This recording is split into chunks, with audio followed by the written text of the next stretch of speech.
কুল্লু নাফসিন যায়িকাতুল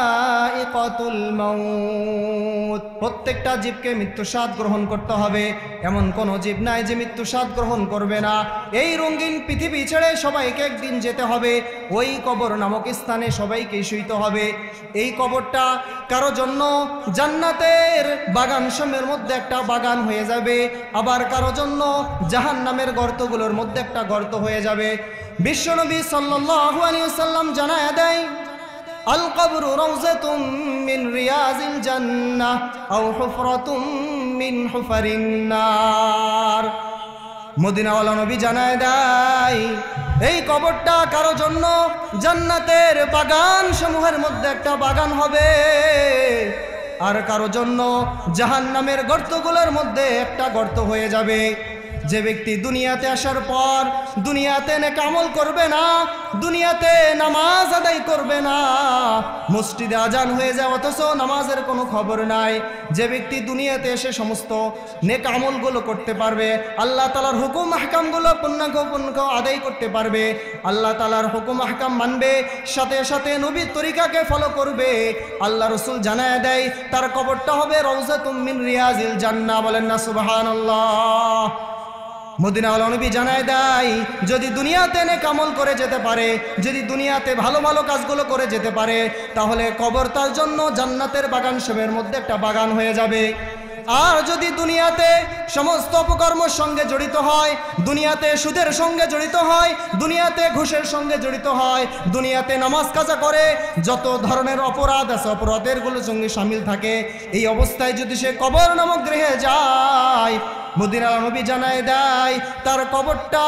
জাহান্নামের গর্তগুলোর মধ্যে একটা গর্ত হয়ে যাবে। বলেন না নাউজুবিল্লাহ।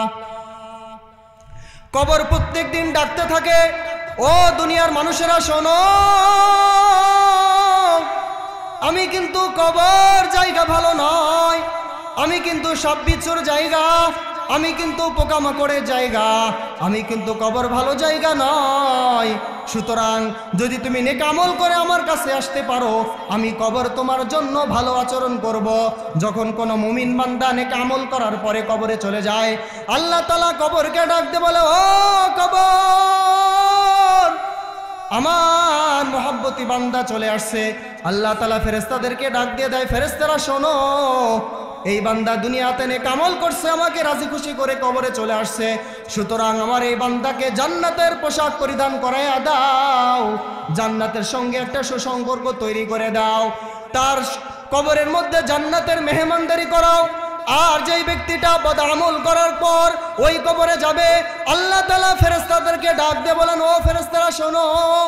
এই বান্দা আমাকে অসন্তুষ্ট করে কবরে চলে আসছে, এই বান্দা দুনিয়াতে নেক আমল করে নাই, দুনিয়াতে বদআমল করে করে আসছে কবরে, সুতরাং তার কবরটাকে জাহান্নামের গর্তগুলোর মধ্যে একটা গর্ত বানায়া দাও, তার কবরের সঙ্গে জাহান্নামের একটা সুড়ঙ্গ পথ তৈরি করে দাও, যাতে সে কবরের মধ্যে জাহান্নামের আযাব ভোগ করতে পারে। এই জন্য সম্মানিত হাজিরিন, আমাদেরকে নেক আমল করে কবরে যাইতে হবে। যদি নেক আমল করে কবরে যাইতে পারি, কবর আমার সঙ্গে আপনার সঙ্গে ভালো আচরণ করবে। আর যদি আমরা বদআমল করে কবরে যাই, তাহলে কবর কিন্তু আমার সঙ্গে ভালো আচরণ করবে না। 6 দিন পরে নখ খসে যাবে, 9 দিন পরে চুল, 6 দিন পরে নখ খসে যাবে, 9 দিন পরে চুল, কবর গৃহের সামান নিতে কইরো না ভাই ভুল, কবর গৃহের সামান নিতে কইরো না কেউ ভুল। কবর জায়গা ভালো নয়, কবর জায়গা ভালো নয়, আমল দিয়ে কবর গৃহ সাজিয়ে নিতে হয়, কবর জায়গা ভালো নয়, কবর জায়গা ভালো নয়, আমল দিয়ে কবর গৃহ সাজিয়ে নিতে হয়, কবর জায়গা ভালো নয়, কবর জায়গা ভালো নয়। রঙিনে পৃথিবী ছাড়িতে হইবে, রঙিনে পৃথিবী ছাড়িতে হইবে, সুখের দেহ মাটিতে খাইবে, সুখেরি দেহ মাটিতে খাইবে, সঙ্গ হবে তোমার জিন্দেগানি। রঙিনে পৃথিবী ছাড়িতে হবে সুখেরই দেহ মাটিতে খাইবে সন্ধ্যা হলে ডুবিবে বেলা সন্ধ্যা হলে ডুবিবে বেলা সাঙ্গ হবে ভবেরই খেলা সাঙ্গ হবে ভবেরই খেলা কার লাগিয়া এত মায়া এত কান্না কার লাগিয়া এত মায়া এত চোখের পানি অনবীজ উম্মতের দল আমি আমার বাবাকে দেখছি আজকে আমার বাবা দুনিয়াতে নাই ওই কবরে চলে গেছে আমি আমার মাকে দেখছি আমার মাকে কবরে দাফন দিয়ে আসছি আমি আমার দাদাকে দেখছি কিন্তু আজকে আমার দাদা দুনিয়াতে জীবিত নাই কবরে চলে গেছে আমি আমার নানাকে দেখছি আমার নানাও কিন্তু আজকে দুনিয়াতে নাই কবরে চলে গেছে